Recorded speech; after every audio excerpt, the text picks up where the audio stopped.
Queridos amigos, ¿alguna vez han mirado su matrimonio y se han preguntado si el suntuoso tapiz que el mundo admira no está, en realidad, cubriendo una verdad podrida y espeluznantemente fría? Yo fui una vez la esposa, la nuera que cualquiera en nuestro vecindario envidiaría en secreto. Soy Sofía, propietaria de una tienda online de cerámica artística en pleno crecimiento. Mi esposo, Javier, es director de ventas en una gran empresa, apuesto y de habla elocuente. Tenemos un hijo de 5 años, un niño precioso, y un chalet que construimos con nuestras propias manos. Mi vida parecía una pintura perfecta.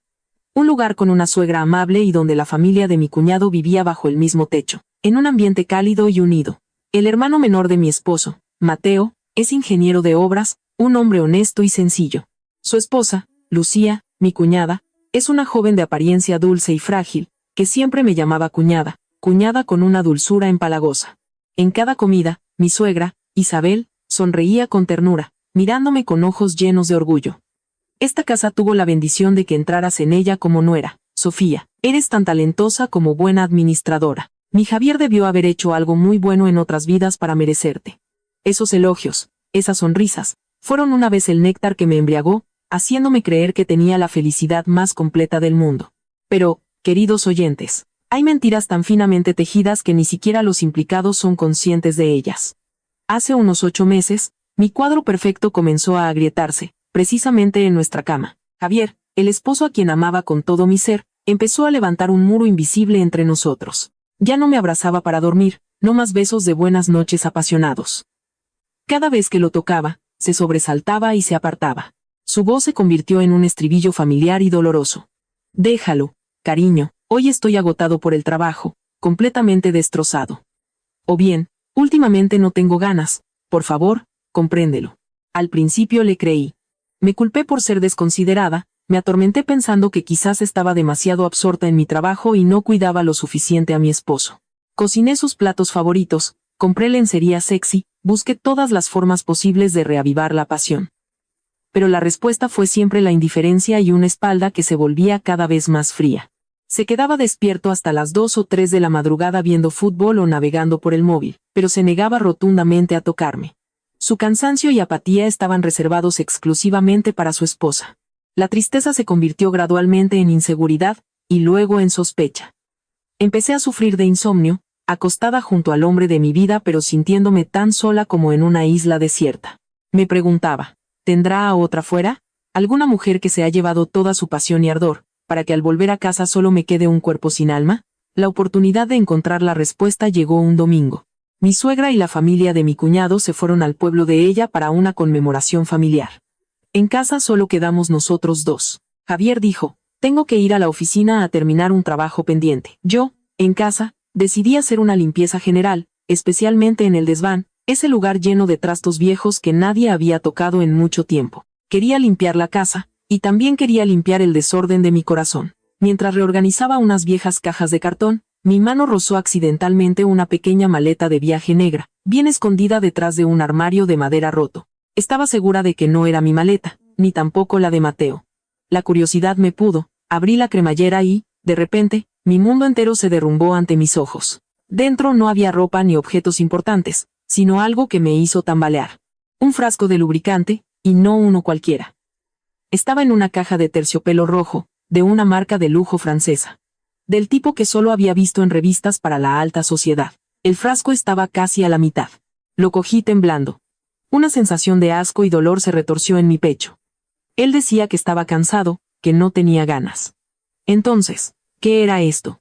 ¿Con quién lo usaba? ¿Alguna amante despampanante y ardiente que había hecho que mi marido tuviera que comprar esta costosa arma para satisfacerla? Mis lágrimas comenzaron a brotar, pero inmediatamente después, una llama de ira quemó toda debilidad. Esta traición, no podía perdonarla. No iba a gritar. No iba a interrogarlo. Estaba demasiado cansada de sus mentiras. Necesitaba una prueba irrefutable. Necesitaba pillarlos con las manos en la masa. Pero antes, tenía que darles un regalo sorpresa. Quería que la amante de mi marido pagara por atreverse a meterse en la felicidad de mi familia. Una sonrisa fría apareció en mi rostro bañado en lágrimas. Cogí el frasco de lubricante y fui directamente a la cocina.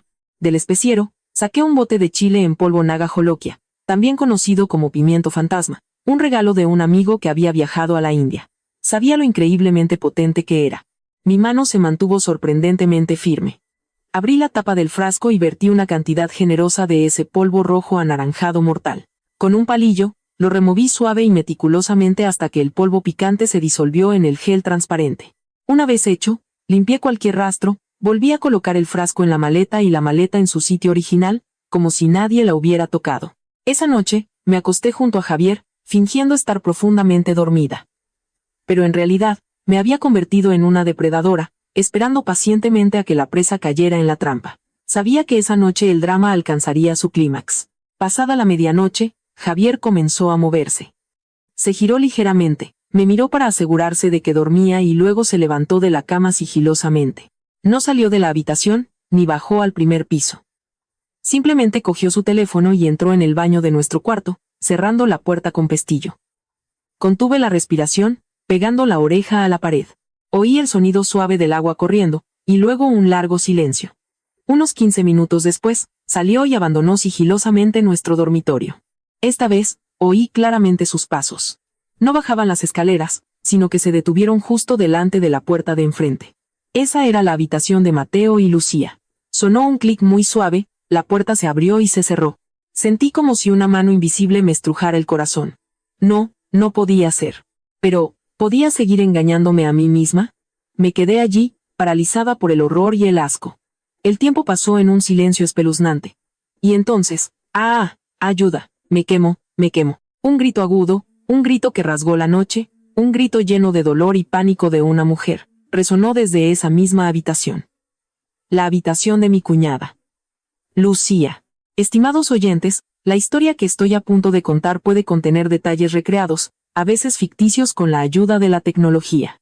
Pero todo tiene el propósito de entretener y, más importante aún, de transmitir una profunda lección sobre la confianza, la traición y los aterradores límites del corazón humano. Porque la tragedia de mi familia, en realidad, solo comenzó después de ese grito aterrador en la noche.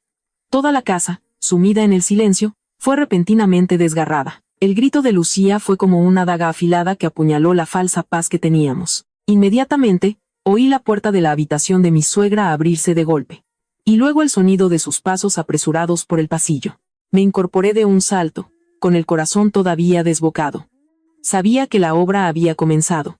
Me puse una bata a toda prisa, esforzándome por poner una expresión de desconcierto y preocupación, como si también me acabara de despertar una pesadilla. Cuando abrí la puerta de mi habitación, una escena caótica se desplegó ante mis ojos. La tenue luz amarilla del pasillo iluminaba el rostro aterrorizado de mi suegra. Estaba golpeando con fuerza la puerta de la habitación de su hijo menor. Lucía. Mateo. ¿Qué pasa, hijos? Abridle a mamá. Pero la única respuesta fue el llanto cada vez más lastimero de Lucía.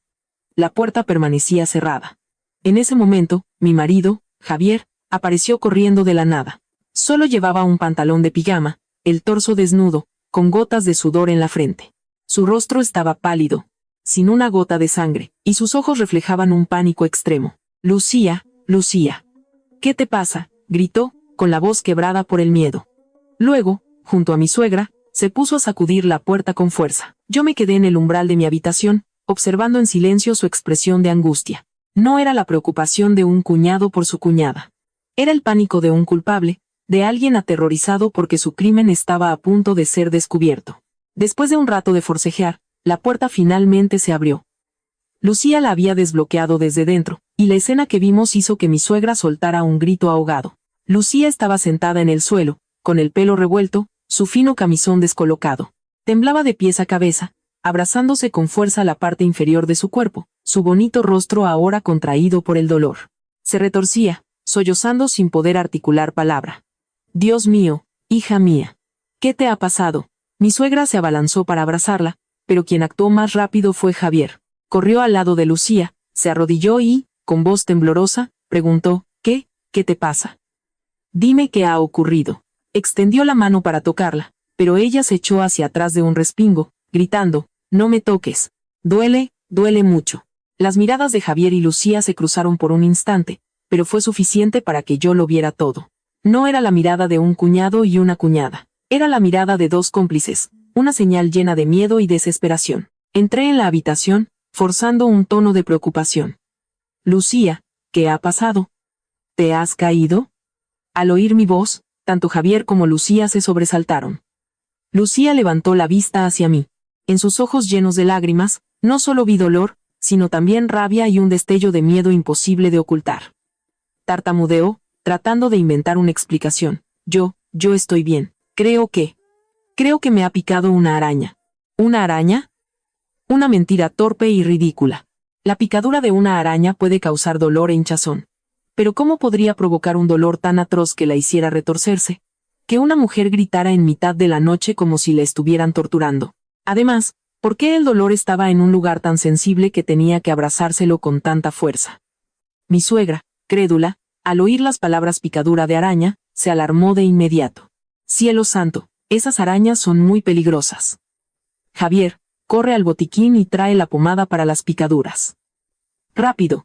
Pero Javier no pareció oír las palabras de su madre. Seguía arrodillado allí, mirando a Lucía con una expresión aturdida. Su preocupación era desproporcionada. No era simplemente la preocupación por la salud de su cuñada, era preocupación por sí mismo. Tenía miedo. Miedo de que aquella picadura dejara consecuencias que ninguno de los dos podría ocultar. Dejadme ir a mí, dije, y me di la vuelta para bajar. Necesitaba un momento para respirar, para ordenar el caos de mis pensamientos. Aquella farsa era demasiado perfecta, pero también estaba llena de agujeros. Actuaban muy bien, pero los ojos de los culpables no pueden mentir. Cuando volví con la pomada, Javier estaba ayudando a Lucía a sentarse en la cama. La arropó cuidadosamente, consolándola con palabras tan tiernas que me dieron escalofríos. No te preocupes, ya estoy aquí. Seguro que se te pasa en un momento. Mi suegra, mientras tanto, iba y venía con paños húmedos y agua fresca. Ninguno de ellos pareció notar mi presencia. Era como si fuera una extraña, una espectadora no deseada en su drama familiar. Dejé la pomada en la mesita de noche y dije con frialdad, aquí está la medicina. Mamá, creo que deberíamos llevarla al hospital. Una picadura de araña no es ninguna broma, sobre todo en una zona sensible. Podría infectarse. Mi frase cayó como un jarro de agua fría sobre los tres. ¿Al hospital? No, no hace falta, cuñada. Lucía se apresuró a negar con la mano, palideciendo. Solo necesito descansar un poco y estaré bien.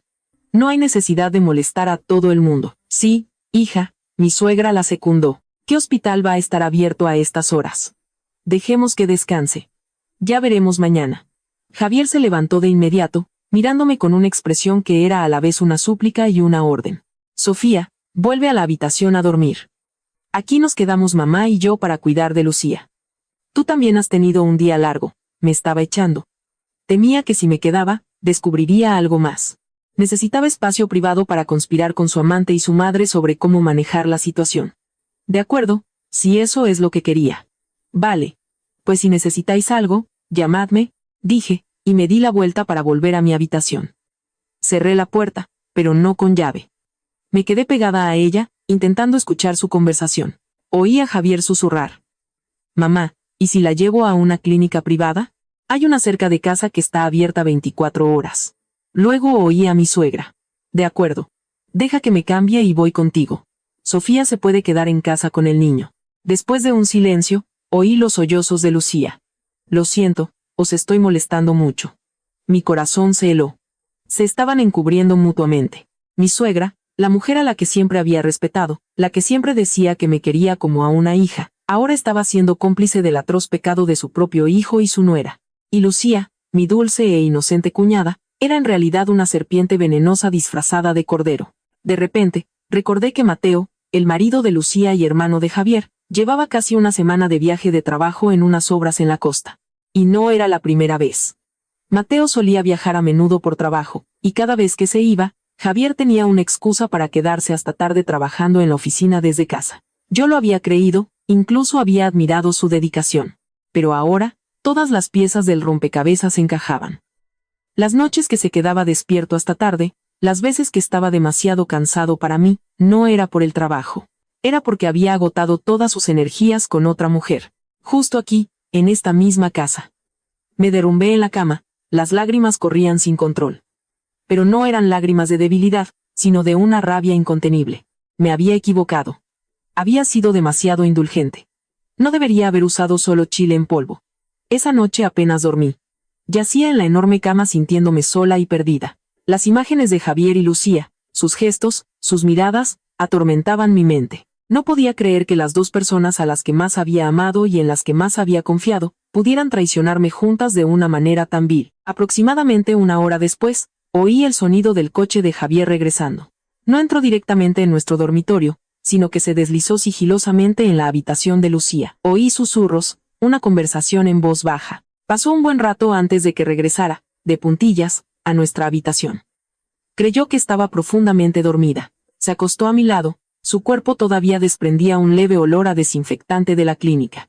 Cerré los ojos con fuerza, tratando de regular mi respiración, pero mi pecho se sentía como un volcán a punto de estallar. Lo aborrecía. Me aborrecía a mí misma por haber amado a un hombre tan falso y sucio. Me quedé así, inmóvil, hasta que casi amaneció. Tenía que actuar.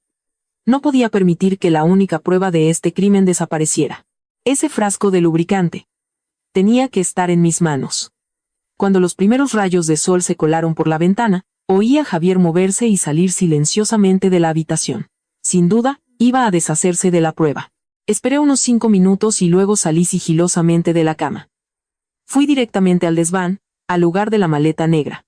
Pero cuando la abrí, mi corazón se hundió. Estaba vacía. El frasco de lubricante había desaparecido. Se me había adelantado. Me quedé paralizada en medio de la habitación desordenada. Una sensación de impotencia y rabia se apoderó de mi alma. Lo había perdido. Había perdido la prueba más importante. Ahora, si hablaba, se reirían en mi cara. Dirían que mis celos eran enfermizos, que los estaba calumniando. No tendría nada en mis manos para probar mis palabras. Bajé las escaleras, desolada. El ambiente en la casa era pesado, asfixiante. Mi suegra estaba en la cocina preparando una gran olla de caldo. Al verme, me lanzó una mirada fugaz y volvió a lo suyo, sin decir una palabra. Su actitud había cambiado por completo. Ya no había rastro de la amabilidad y calidez habituales. En su lugar, había frialdad y distancia. Me estaba culpando en silencio. Probablemente, a sus ojos, yo era la causa de todos los problemas. Javier estaba sentado a la mesa, sosteniendo un periódico pero con los ojos pegados a la pantalla de su móvil, con expresión preocupada. Al verme, guardó rápidamente el teléfono e intentó preguntar con torpeza.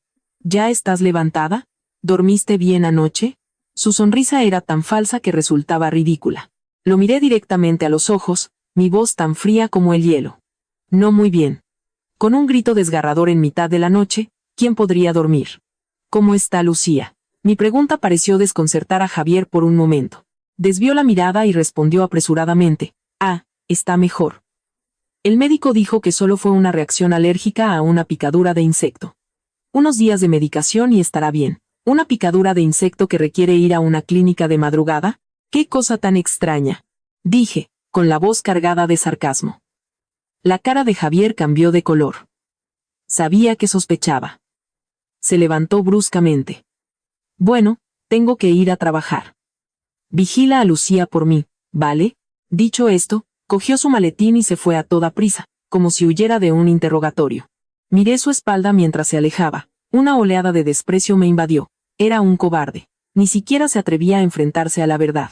El desayuno de esa mañana fue solo para mi suegra y para mí. Lucía se excusó diciendo que estaba cansada y no bajó a comer. Mi suegra le subió un gran tazón de caldo a su habitación, cuidándola mejor que a una hija. Cuando bajó, dejó los platos sobre la mesa con un golpe seco y me miró con ojos inquisidores. Sofía, voy a ser sincera. Llevas mucho tiempo como nuera en esta casa. Deberías saber qué se puede decir y qué no. Lo de Lucía fue solo un accidente. No te pongas a imaginar cosas y a perturbar la paz de la familia. Me estaba advirtiendo. Sabía que sospechaba y quería que me callara. Mamá, yo no he dicho nada, fingí inocencia. Solo estoy preocupada por su salud. Preocuparse está bien, pero preocuparse en exceso se convierte en entrometerse, dijo, con la voz más dura. La relación entre Javier y Mateo es muy buena. No te pongas celosa de tu cuñada.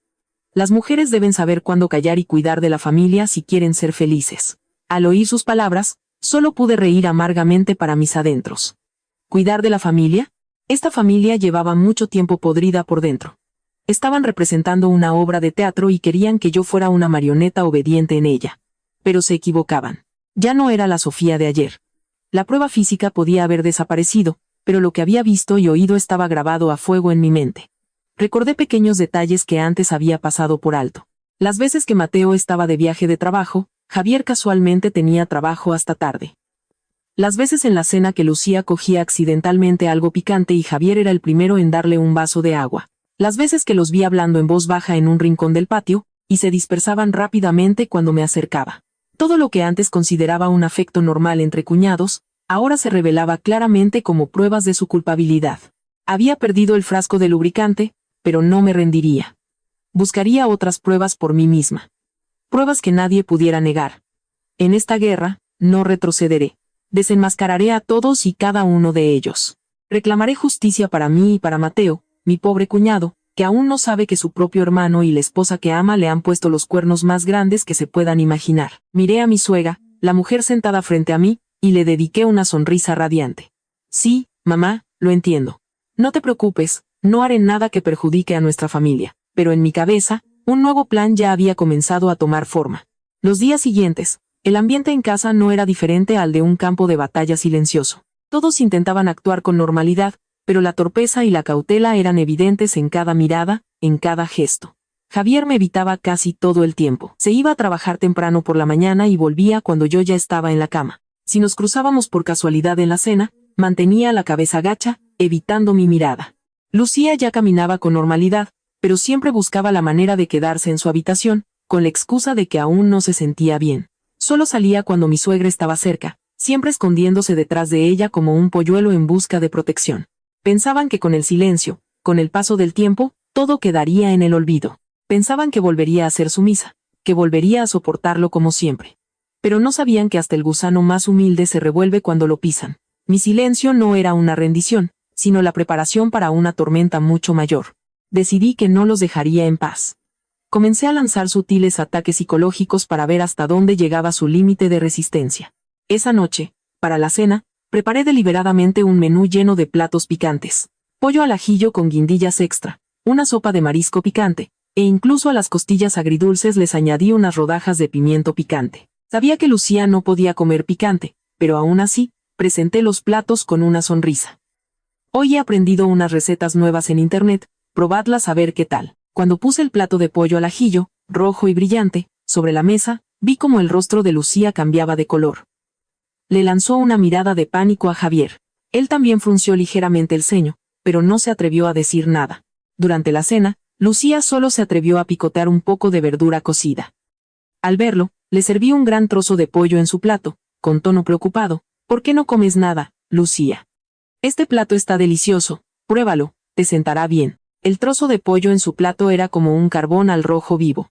Lucía me miró, desconcertada, y luego miró a mi suegra en busca de ayuda.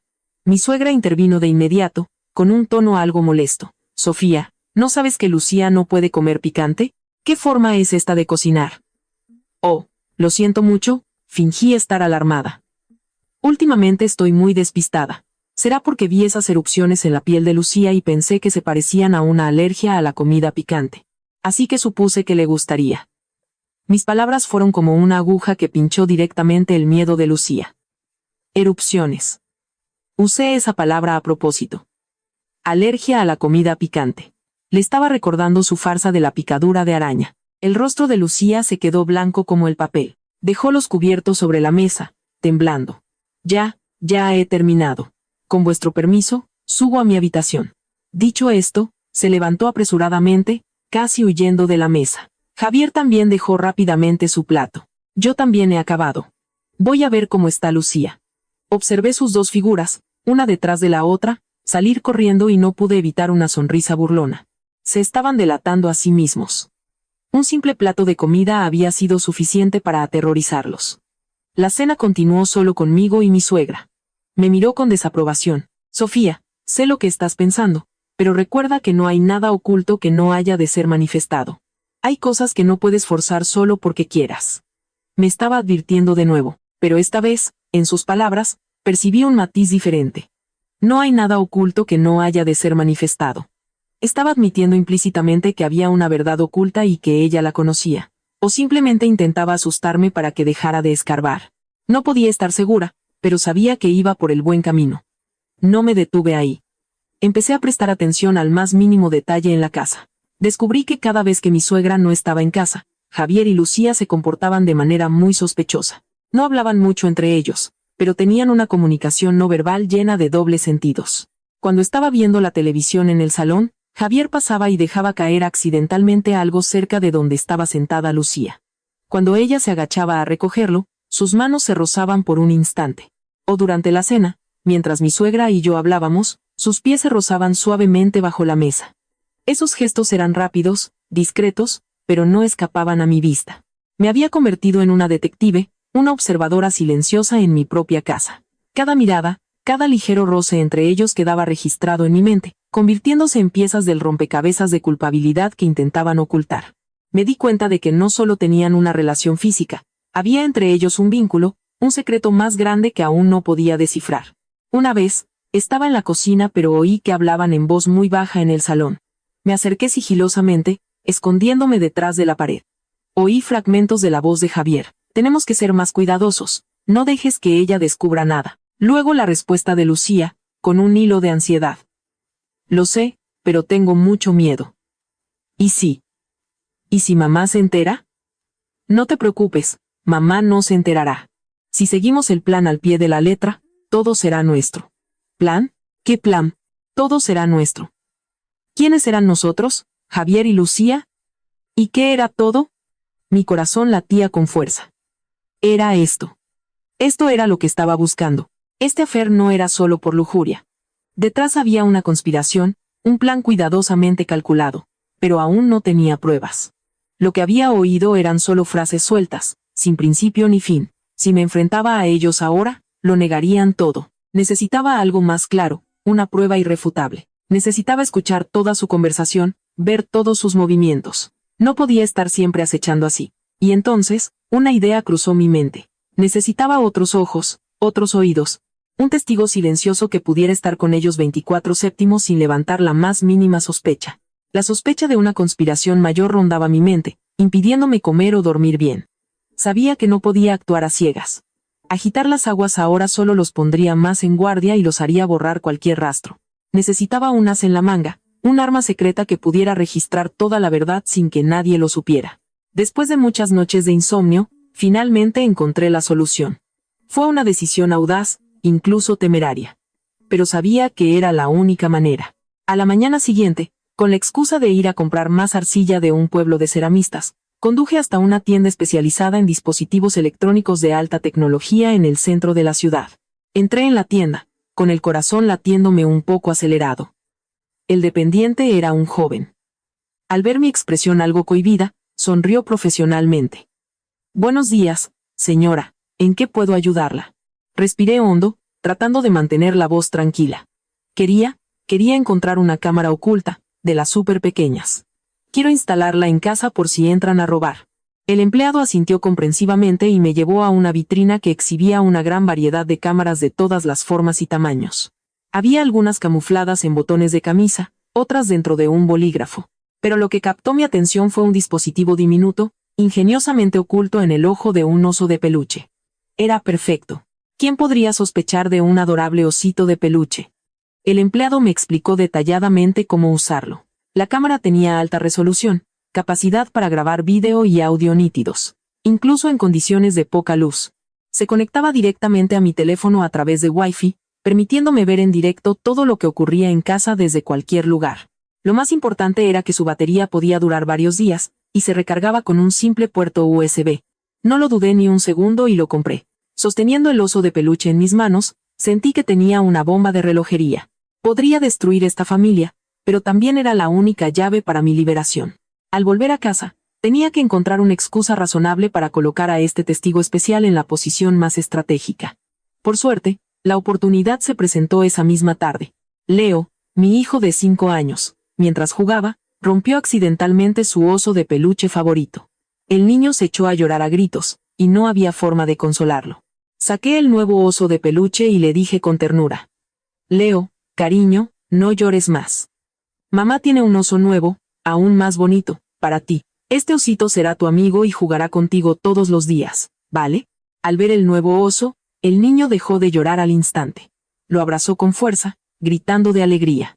Le dije a mi hijo: este oso es tu mejor amigo, Leo, así que tienes que ponerlo en el lugar más bonito de la casa para que pueda verte jugar todos los días. El niño, inocentemente, Asintió y corrió al salón para colocar el oso de peluche en la estantería de la televisión, justo enfrente del sofá. La ubicación era inmejorable. Desde la perspectiva del oso, podía abarcar todo el salón, el lugar donde había visto a Javier y Lucía hablando a escondidas en varias ocasiones. Conecté secretamente la cámara a mi teléfono. La imagen y el sonido del salón llegaban con una claridad asombrosa. Podía oír el tic-tac del reloj, ver cada mota de polvo flotando en el aire. Mi plan se había puesto en marcha. Ahora solo tenía que esperar. Esperar a que esos dos zorros cayeran solos en la trampa. Los días siguientes viví en un extraño estado de ánimo. Durante el día, seguía siendo una esposa, una nuera y una cuñada modelo. Pero por la noche, cuando todos dormían, me convertía en una observadora silenciosa. Me acostaba en mi habitación fingiendo estar dormida, pero en realidad, la pantalla de mi teléfono siempre estaba encendida, mostrando la transmisión en directo desde el salón. Las primeras noches transcurrieron en calma. Parecían haberse vuelto más cautelosos después de mis sondeos. No hubo encuentros secretos, ni gestos sospechosos. Por un momento, pensé que quizás estaba siendo demasiado paranoica, que me estaba convirtiendo en una enferma. Pero en la cuarta noche, mi paciencia fue recompensada. Esa noche llovía a cántaros, el viento silbaba a través de las rendijas de las ventanas creando sonidos espeluznantes. Alrededor de la 1 de la madrugada, cuando toda la casa dormía profundamente, vi a Javier abrir sigilosamente la puerta de nuestra habitación, mirar a su alrededor y luego entrar en el salón. Unos minutos después, apareció Lucía. Solo llevaba un camisón fino de tirantes. Su largo cabello caía suelto. Se sentaron en el sofá, justo en el centro del campo de visión de la cámara. Mi corazón latía tan rápido que podía oírlo en mi pecho. Me puse los auriculares, intentando no perderme ni una palabra. Al principio, se quedaron en silencio, como si estuvieran escuchando cualquier movimiento en la casa. Luego, Javier fue el primero en hablar, su voz era un susurro pero lleno de irritación. ¿Estás loca? Te dije que últimamente teníamos que tener cuidado. Sofía está empezando a sospechar. Lo sé, pero tengo mucho miedo. La voz de Lucía temblaba, a punto de llorar. El otro día cocinó comida picante a propósito para mí. La forma en que me mira es como si quisiera comerme viva. Javier, ¿y si lo dejamos? ¿Dejarlo? Espetó Javier. ¿Dejarlo ahora? Qué fácil lo dices. Las cosas han llegado demasiado lejos. ¿Cómo vamos a dejarlo? Nuestro plan está a punto de tener éxito, solo necesitamos un poco más de tiempo. Contuve la respiración. El plan, otra vez el plan. Pero tengo miedo. Si se descubre lo nuestro, tanto tú como yo lo perderemos todo. ¿Y el embarazo? Javier se llevó rápidamente la mano a la boca, haciéndole una seña para que se callara. Habla más bajo. Nadie debe saber lo del embarazo. ¿Entendido? Especialmente, Mateo. Deja que piense que es su hijo. En cuanto nazca el niño, en cuanto lleve el apellido de la familia, la mitad de la herencia de mi madre será suya por defecto. Entonces lo tendremos todo. Me quedé petrificada, mis manos se entumecieron. ¿Embarazo? ¿Lucía estaba embarazada? ¿Y era hijo de Javier? Estaban conspirando para usar a ese bebé para apoderarse de la herencia de mi suegra. Esta espantosa verdad superaba con creces todo lo que había imaginado. Esto ya no era un simple affair. Era una conspiración incestuosa, un plan para apoderarse de la fortuna familiar calculado con una crueldad inhumana. No solo me estaban traicionando a mí, también estaban traicionando a su propio hermano, a su propio hijo. Pobre Mateo, todavía en la obra, trabajando duro para mantener a su familia, sin saber que en casa, la esposa que amaba llevaba en su vientre la sangre de su propio hermano. La ira y el asco alcanzaron su punto máximo. Apreté el teléfono en mi mano, sintiendo que quería aplastarlo. Este video era la prueba más contundente. Pero no era suficiente. Necesitaba más. Necesitaba desenmascarar toda su conspiración, dejarlo sin escapatoria. El video de la cámara del oso de peluche era como una bomba de relojería, revelando una verdad horrible que nunca me atrevía a imaginar. Cada vez que lo volvía a ver, mi pecho se oprimía de dolor e indignación. Javier y Lucía, esas dos personas no solo eran amantes, sino que también estaban tramando un plan sofisticado y despiadado para apoderarse de la fortuna familiar. Se aprovecharon de la confianza de Mateo, del amor de mi suegra y usaron al bebé en el vientre de Lucía como una herramienta. El asco que sentía había llegado a su punto álgido, pero sabía que no podía actuar de inmediato. Aunque el video era una prueba sólida, solo exponía la conspiración sobre la herencia. Todavía sentía que algo no encajaba. Javier era una persona muy cuidadosa y desconfiada. No podía ser que solo tuviera una aventura con Lucía. Mi intuición me decía que detrás de Lucía podría haber otras mujeres, otros secretos aún más oscuros. Decidí seguir en silencio. Seguir interpretando el papel de una esposa ignorante para encontrar las piezas que faltaban en el rompecabezas. Empecé a observar cada movimiento de Javier con más atención. Revisé su cartera, el historial de llamadas, los mensajes en su smartphone, pero todo estaba sospechosamente limpio. Ni un número de teléfono extraño, ni un mensaje sospechoso. Era demasiado inteligente, demasiado cuidadoso. Seguramente tenía otro método de comunicación. La oportunidad me llegó por pura casualidad. Ese día, el grifo del baño de mi habitación tenía una fuga. Llamé a un fontanero para que lo arreglara. Mientras el fontanero estaba ocupado desmontando un panel en la pared para revisar las tuberías, vi accidentalmente un objeto extraño escondido en el interior, envuelto cuidadosamente en una bolsa de plástico. Mi corazón dio un vuelco. Esperé a que el fontanero terminara y se fuera, y luego abrí con cuidado el panel de nuevo. Con manos temblorosas, saqué el objeto. Era un teléfono móvil, no un smartphone, sino un viejo Nokia. Del tipo que la gente suele llamar ladrillo. Me quedé helada. ¿Por qué Javier necesitaría esconder un teléfono viejo en un lugar tan secreto? Definitivamente no era un teléfono normal. Pulsé el botón de encendido. Afortunadamente, todavía tenía batería. La pantalla se iluminó, sin contraseña. Abrí rápidamente la carpeta de mensajes.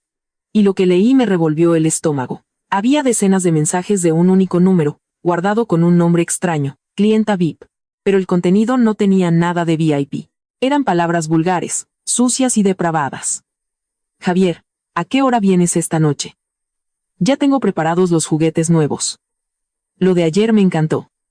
La próxima vez probamos algo diferente. Te echo de menos. No me hagas esperar mucho esta noche. Acompañando los textos había fotos provocativas y explícitas de una mujer desconocida. Revisé las fechas de los mensajes. Se extendían durante casi un año, coincidiendo con el tiempo en que Javier empezó a hacer frío conmigo. Así que esta era la verdadera razón. No solo me engañaba con su cuñada, sino que también se veía con otra mujer. Una relación puramente carnal, de compra y venta. El nombre clienta VIP lo decía todo. Javier no era solo un adúltero. Era un gigoló, o, al menos, mantenía a una prostituta de lujo. Sentí que me mareaba. El marido al que una vez amé con todo mi corazón, el hombre elegante y exitoso a los ojos de todos, tenía una vida privada tan depravada y sórdida. Era un actor magnífico. De día, un marido y un hermano modelo. De noche, se transformaba en dos personas diferentes, un incestuoso con su cuñada y un cliente lascivo de la prostitución. Esta verdad era aún más aterradora que su infidelidad. Mostraba la depravación moral, la podredumbre del carácter de este hombre. Ya no era el hombre que yo conocía. Era solo una cáscara, y dentro había un demonio disfrazado de persona. Me senté en el frío suelo del baño, sosteniendo el teléfono con una sensación de asco. ¿Qué debía hacer ahora? Tenía demasiadas pruebas en mis manos. El vídeo de la conspiración para robar la herencia. El teléfono lleno de mensajes depravados. Podía destaparlo todo ahora mismo. Podía arruinar su reputación, dejarlo sin cara para mirar a nadie. Pero dudé. Si lo hacía, él no sería el único en sufrir. ¿Qué pasaría con mi hijo, Leo? ¿Qué pensaría de su padre? ¿Cómo afectaría a mi familia, al honor de mis padres, y Mateo? ¿Podría soportar el shock de saber que había sido traicionado tan cruelmente por su propio hermano y su esposa? Me sentí como si estuviera en una encrucijada. Un camino llevaba a una venganza satisfactoria, pero también llena de dolor y destrucción. El otro camino exigía silencio, paciencia. Pero, ¿cuándo podría salir de este lodazal? Me senté allí, llorando en silencio. Lloré por mi inocencia, por mi matrimonio muerto y por el futuro incierto de mi hijo. Hice fotos de todos los mensajes del viejo Nokia y las guardé en una carpeta secreta en mi ordenador. Luego volví a colocar el teléfono en su sitio, borrando cualquier rastro. Sabía que no podía actuar todavía. La bomba que tenía en mis manos era demasiado grande. Su onda expansiva podría destruir a todos, incluyéndome a mí. Necesitaba un plan más perfecto, un plan que pudiera exponer sus crímenes pero que al mismo tiempo minimizara el daño a las personas inocentes.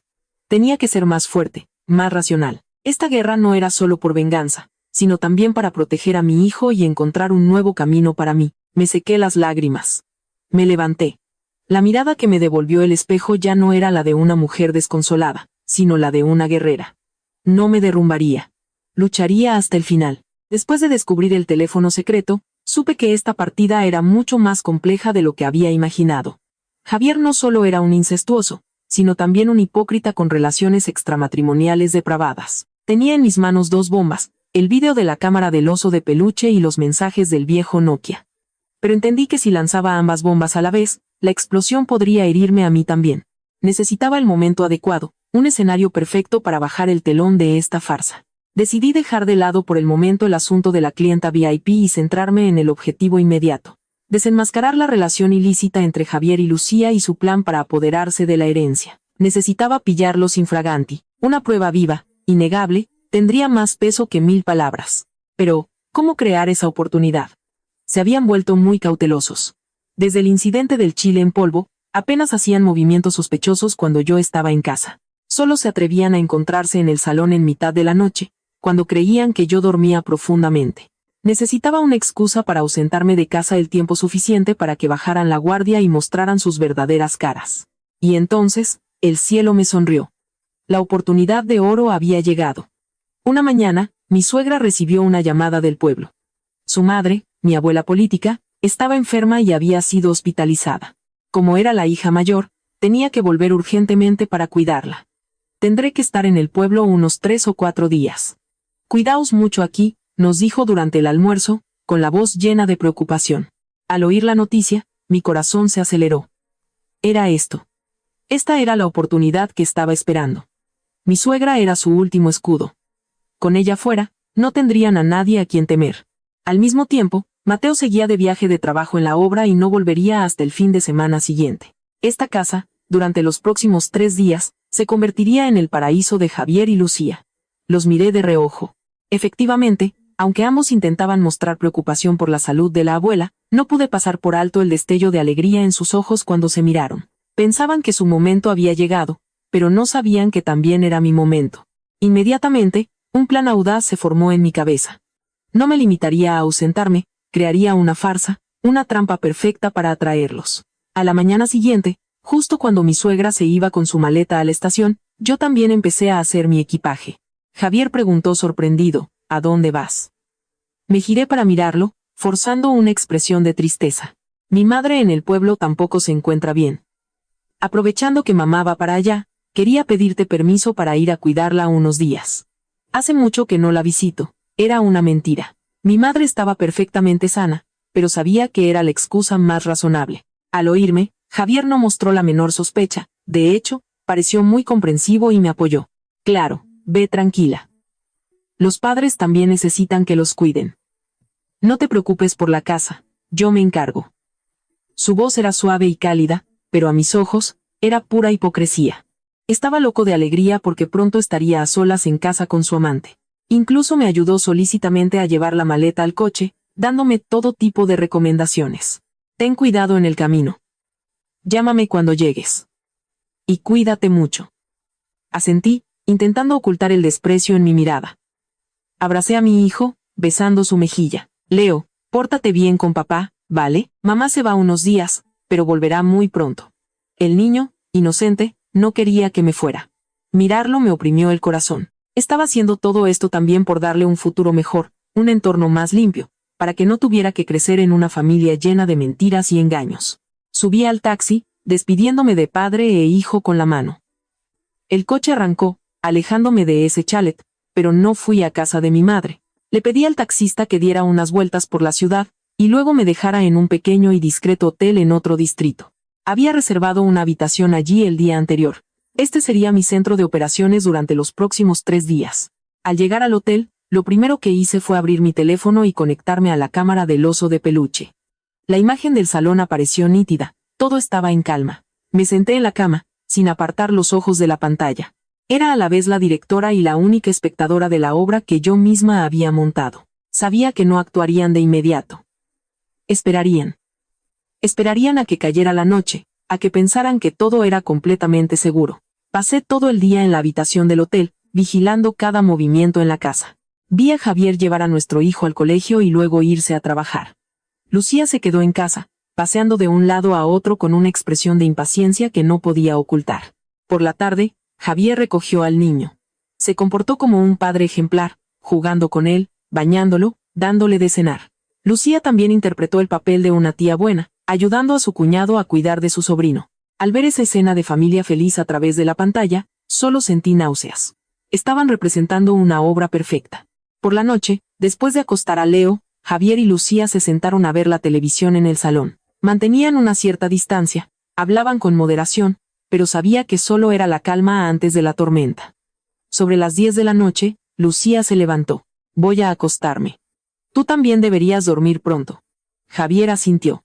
Lucía subió las escaleras, pero me fijé en que no cerró la puerta de su habitación. Un rato después, Javier también apagó la televisión, comprobó la habitación de nuestro hijo y luego volvió a nuestro dormitorio. Fruncí el ceño. ¿Me habría equivocado? ¿No se atreverían a hacer nada? Pero no, mi instinto me decía que esto era solo el principio. Seguí esperando pacientemente. El tiempo pasaba lentamente, el reloj marcaba las 12 de la noche. La casa estaba sumida en la oscuridad y el silencio. Y entonces, en la pantalla de mi teléfono, apareció una figura. Minh Tuan, Javier.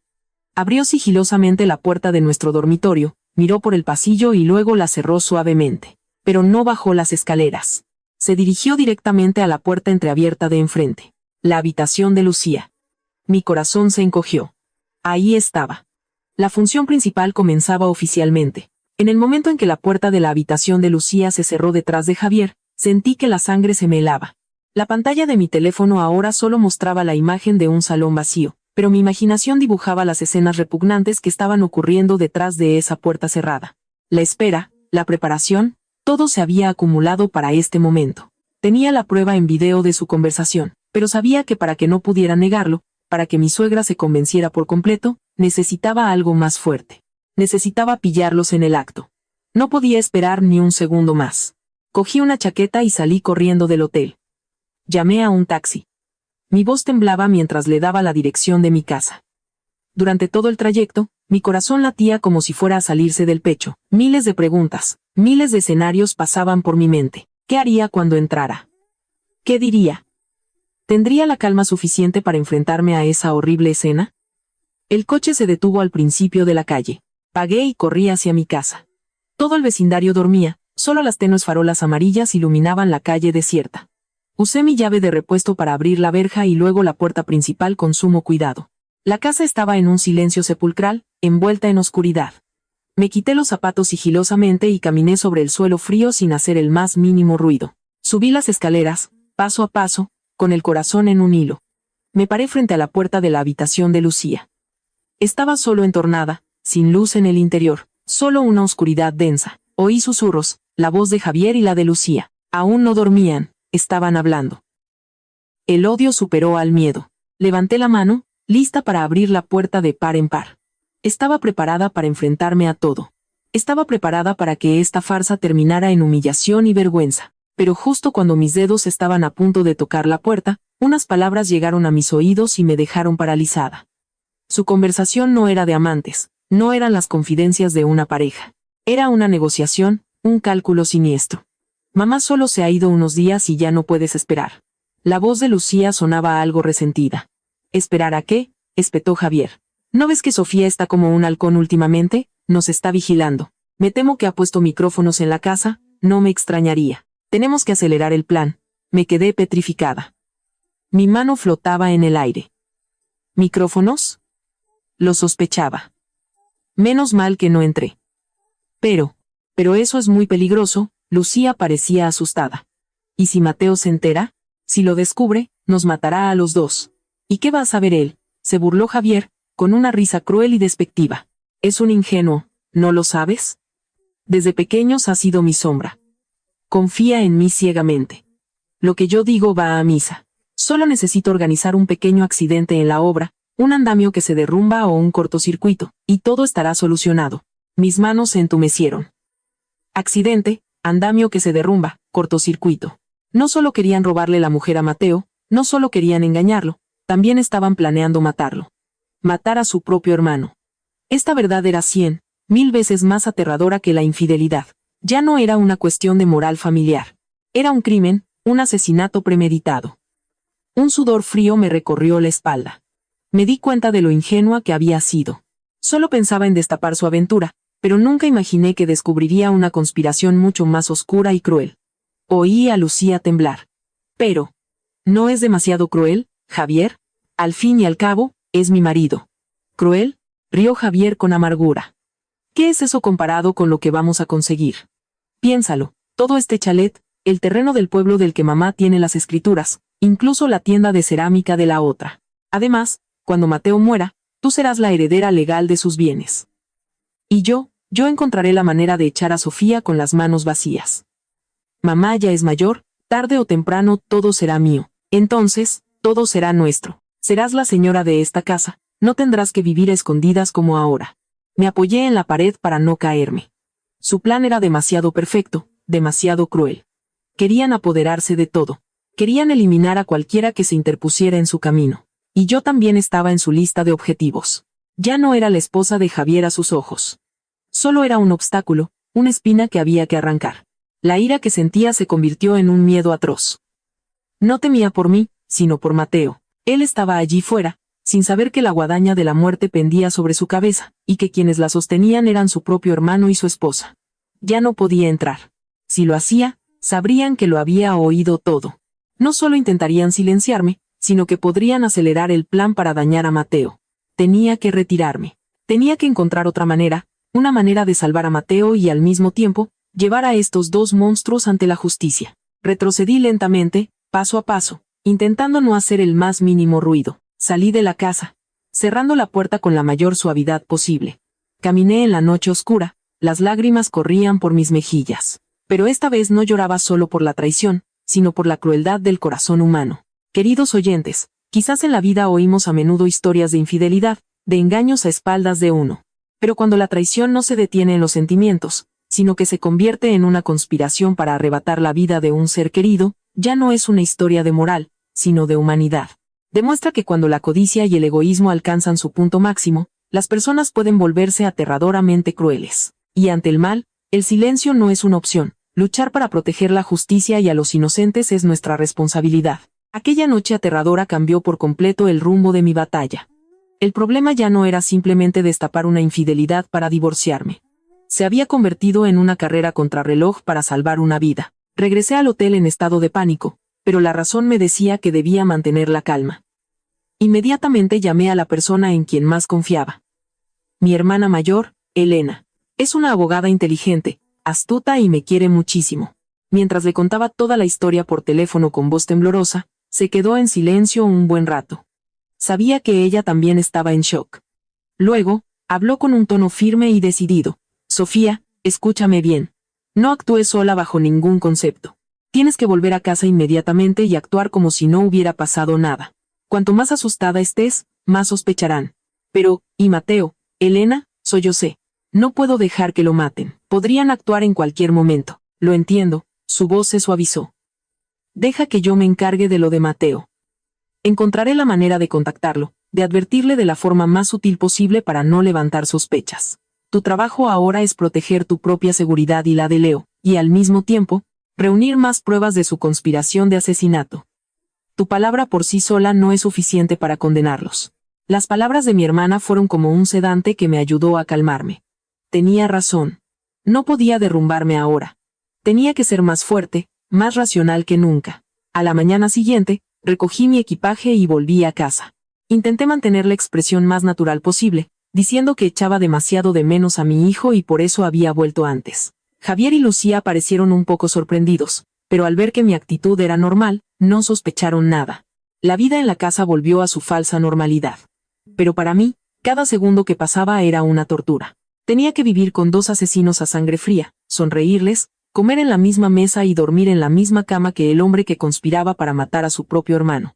Era una sensación de asco indescriptible. Hice lo que me dijo mi hermana, seguí interpretando el papel de la esposa ignorante, pero por dentro ardía. Me preocupaba la seguridad de Mateo. Elena había conseguido el número de teléfono de un amigo que trabajaba en la misma obra que Mateo, y le pidió que le diera un mensaje, que había problemas en casa y que tuviera mucho cuidado en el trabajo, especialmente con los andamios y la electricidad. Era lo único que podíamos hacer por el momento sin delatarnos. Mientras tanto, yo tenía que encontrar la manera de conseguir pruebas de la conspiración de asesinato. La cámara del oso de peluche seguía funcionando. Pero después de esa noche, Javier y Lucía nunca más hablaron de temas importantes en el salón. Se habían vuelto mucho más cautelosos. Sabía que necesitaba un avance. Y entonces, aproximadamente un mes después, Lucía lanzó la siguiente bomba. Una bomba que ella pensaba que la ayudaría a conseguir su objetivo, pero que se convirtió en el arma que la destruiría. Ese día, durante la cena, después de que Mateo hubiera regresado del trabajo hacía unos días, Lucía de repente pareció sentirse mal. Se tapó la boca, fingiendo náuseas. Mi suegra preguntó preocupada. Lucía bajó la cabeza, avergonzada, y susurró: «Mamá, estoy embarazada». Toda la familia se quedó helada. Mi suegra fue la primera en alegrarse. Gritó de alegría y aplaudió. «Dios mío. ¿De verdad, hija? ¡Qué bendición! Vamos a tener otro nieto en la familia». Mateo, ni qué decir tiene, estaba tan feliz que se quedó sin palabras. Abrazó a Lucía, la levantó en brazos dándole vueltas, con una sonrisa que no le cabía en la cara. «Cariño, voy a ser padre». «Gracias». Solo Javier y yo reaccionamos de forma extraña. Javier también sonrió, también felicitó a su hermano, pero su sonrisa era forzada. Y en su mirada hacia Lucía, vi una complejidad indescriptible. En cuanto a mí, me quedé sentada en silencio, con el corazón helado. Embarazada. Justo como había oído esa noche. Habían puesto en marcha su plan. Este bebé era su as en la manga. Ver la expresión de felicidad ingenua de Mateo me partió el alma. Se alegraba de ser padre sin saber que estaba siendo engañado de la manera más cruel. El verdadero padre de ese bebé no era él, sino el hombre sentado a su lado, a quien siempre había respetado y llamado hermano. Miré a Javier. Le estaba sirviendo un trozo de carne a Lucía, diciendo con ternura: «Ahora que estás embarazada tienes que comer más para estar fuerte. A partir de ahora no hagas trabajos pesados, deja que Sofía y yo nos encarguemos». Sus palabras me dieron náuseas. Estaba interpretando el papel de un cuñado atento, pero en realidad era un ladrón que le robaba la mujer y el hijo a su propio hermano. Sabía que no podía permitir que este plan tuviera éxito. No podía permitir que este bebé bastardo naciera y se convirtiera en su herramienta para robar la herencia. Y lo más importante, no podía permitir que Mateo criara al hijo de su enemigo sin saberlo. Tenía que destapar la verdad sobre este embarazo. Pero, ¿cómo? Mis palabras no tenían peso. Dirían que estaba celosa de mi cuñada, que inventaba historias para destruir la felicidad familiar. Necesitaba una prueba científica, una prueba que nadie pudiera negar. Necesitaba un resultado de una prueba de ADN. Pero para conseguirlo, necesitaba una muestra de Javier y una muestra del feto. Conseguir pelo o uñas de Javier no era difícil, vivía conmigo, pero conseguir una muestra del feto era casi imposible. No podía acercarme a Lucía cuando fuera a sus revisiones. Me sentía en un callejón sin salida. Su plan era demasiado perfecto, demasiado hermético. Le conté a Elena mi problema. Ella pensó un momento y luego dijo: «Sofía, no te preocupes. Si no podemos conseguir una muestra del feto, la conseguiremos del niño cuando nazca. Pero hay una forma más rápida, aunque un poco arriesgada. Podemos demostrar que ese embarazo no es de Mateo». ¿Recuerdas las fechas exactas en que Mateo estuvo de viaje de trabajo? Asentí. Mi memoria de aquellos días era más clara que la de nadie. Elena continuó: «Perfecto. Encontraré la manera de conseguir el calendario de viajes de Mateo de su empresa. Al mismo tiempo, le pediré a un amigo ginecólogo que cuando Lucía vaya a una revisión, intentemos conseguir información sobre la edad gestacional del feto. Si la edad gestacional no coincide con el tiempo que Mateo estuvo en casa, esa será la prueba más sólida». Un rayo de esperanza se encendió en mí. Claro. ¿Por qué no se me había ocurrido? El plan de Elena era muy factible. Ahora mi trabajo era averiguar el calendario de revisiones de Lucía, y, de alguna manera, obtener la información de la clínica. La batalla había entrado en una nueva fase, más dura y sofisticada. Desde el día en que Lucía anunció su embarazo, se convirtió en la reina de la casa. Mi suegra la cuidaba con esmero, sin dejarla mover un dedo. Mateo la mimaba hasta el extremo. Al volver del trabajo, le masajeaba los pies, le compraba todo tipo de manjares para que se alimentara bien. Ver esa escena solo me provocaba amargura y repugnancia. Estaban alimentando juntos la semilla de la mentira y el crimen. Sabía que no tenía mucho tiempo. Tenía que actuar rápido antes de que la barriga de Lucía creciera más y todo se complicara. Empecé a ejecutar mi plan con Elena. Lo primero era conseguir una muestra de Javier. No fue demasiado difícil. Esperé a que estuviera profundamente dormido, y con unas pinzas pequeñas, le arranqué con cuidado unos cabellos con raíz. Los envolví en un papel limpio, los metí en una pequeña bolsa con cierre hermético y los escondí bien en mi cartera. El siguiente paso era mucho más difícil: averiguar el calendario de revisiones de Lucía y obtener información sobre la edad gestacional. Lucía era muy precavida. Cada vez que iba al médico, iba sola o con mi suegra. Nunca me decía dónde iba ni qué médico la veía. No podía seguirla de forma obvia. Tuve que usar otro método. Empecé a mostrar un interés desmedido por su embarazo. Le preguntaba constantemente por su salud, le compraba leche para embarazadas, ropa de bebé. Le decía que estaba deseando que naciera mi sobrino, que lo querría como a un hijo. Poco a poco, la desconfianza de Lucía hacia mí disminuyó. Empezó a abrirse más, a compartir los cambios en su cuerpo, las ecografías. Y entonces, llegó la oportunidad. Un día, Lucía volvió de una revisión, muy contenta. Le enseñó a toda la familia la primera ecografía 4D. Mamá, cuñada, mirad. Mi bebé se parece a Mateo. Todos se arremolinaron para ver, maravillados. Yo también fingí estar muy emocionada, cogí la ecografía y la examiné con atención. Mis ojos se detuvieron en una pequeña línea de texto en la esquina superior. Clínica Ginecológica Bienestar. Doctora Ana García. Feto de 12 semanas y 3 días. Ahí estaba. La información que necesitaba. Clínica Bienestar. 12 semanas y 3 días. Memoricé inmediatamente esos datos y le envié un mensaje secreto a Elena. Elena respondió rápidamente. Genial. Deja el resto en mis manos. Mantén la calma, no cometas ningún error. Mientras tanto, Elena ya había conseguido el calendario de viajes detallado de Mateo del Departamento de Recursos Humanos de su empresa. Me envió una copia. Me encerré en mi habitación, puse el calendario de Mateo al lado de la información sobre la edad gestacional de Lucía, y empecé a calcular, a comparar cada día, cada semana. Mi corazón latía con fuerza. El resultado era claro, una verdad innegable. El período en que se concibió el embarazo, según los cálculos de la edad gestacional de 12 semanas y 3 días, coincidía exactamente con el viaje de trabajo de 2 semanas de Mateo a Málaga. Durante ese tiempo, Mateo no volvió a casa ni un solo día. Por lo tanto, el padre de ese bebé no podía ser Mateo. La prueba era abrumadora, pero ¿cómo convertir esta información en un documento legal en blanco y negro? Eso era trabajo de Elena. Le pidió a su amigo médico que intentara acceder a la clínica Bienestar. Era una acción delicada y que rozaba la falta de ética profesional. Pero, como dijo mi hermana, para destapar un crimen mayor, a veces hay que asumir ciertos riesgos. Unos días después, Elena me llamó, exultante. Sofía, lo tengo. He conseguido una copia del historial médico de Lucía de la clínica. Toda la información coincide, la edad gestacional, la fecha prevista de parto. Todo demuestra que Mateo no puede ser el padre. Pero Elena añadió que eso no era suficiente para culpar a Javier. Solo demostraba que Lucía era infiel. Para demostrar que Javier era el amante, aún necesitábamos los resultados del ADN. ¿Pero cómo conseguimos una muestra del feto, Elena? Pregunté preocupada. No hace falta, dijo Elena. No necesitamos una muestra del feto. ¿Recuerdas? Ya tienes el pelo de Javier. ¿Y yo? Yo tengo algo aún más importante. El otro día, cuando fui a visitaros, aproveché un descuido de Mateo y cogí unos cuantos cabellos suyos. Me quedé helada. Mi hermana era increíblemente cuidadosa y meticulosa. Y entonces, sonrió Elena. Haremos una prueba de ADN de parentesco. Si ese bebé es realmente hijo de Javier, tendrá una relación de tío-sobrino con Mateo. El análisis de ADN lo demostrará.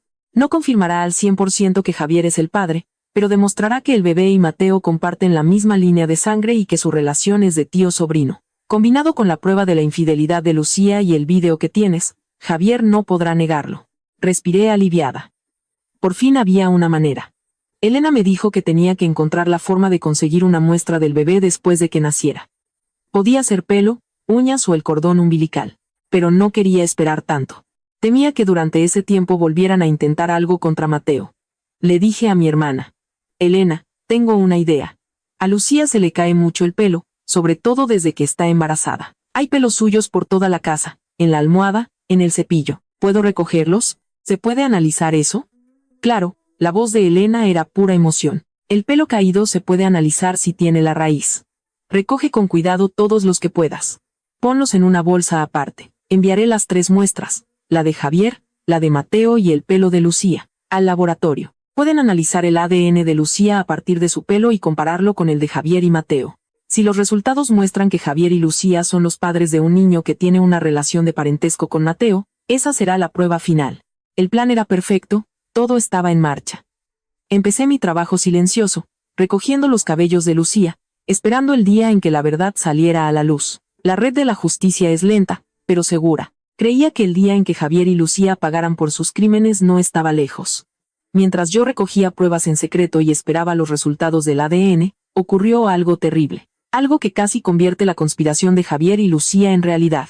Mateo, después de su largo viaje de trabajo, solo pudo estar en casa con su esposa unas pocas semanas. Luego, recibió una nueva orden de traslado a una gran obra en la costa, donde se estaba construyendo un complejo turístico de lujo. El trabajo allí era muy peligroso, requería trabajar en andamios altos y manejar maquinaria eléctrica compleja. Cada vez que Mateo llamaba a casa, me sentía inquieta. Siempre intentaba recordarle sutilmente: Mateo, ten mucho cuidado en el trabajo. Las obras son peligrosas, revisa bien el arnés y los andamios antes de subir. Mateo solo se reía con sencillez. Cuñada, te preocupas demasiado. Estoy acostumbrado a este trabajo, y todos en la obra somos muy cuidadosos. Sabía que mis advertencias eran inútiles, pero no podía revelar la verdad. Solo podía rezar para que no ocurriera lo peor. Pero mis oraciones no fueron escuchadas. Una tarde, mientras estábamos todos cenando, sonó el teléfono de mi suegra. Era el jefe de obra del lugar donde trabajaba Mateo. En cuanto mi suegra contestó, su rostro cambió de color. El teléfono se le cayó al suelo, haciéndose añicos. Balbuceó, sin poder formar palabras. Mateo, mi Mateo, ha tenido un accidente. Toda la casa se quedó helada. Javier fue el primero en reaccionar. Se apresuró a sostener a mi suegra, que se tambaleaba. Mamá, mamá, cálmate. ¿Qué le ha pasado a Mateo? Se ha caído de un andamio.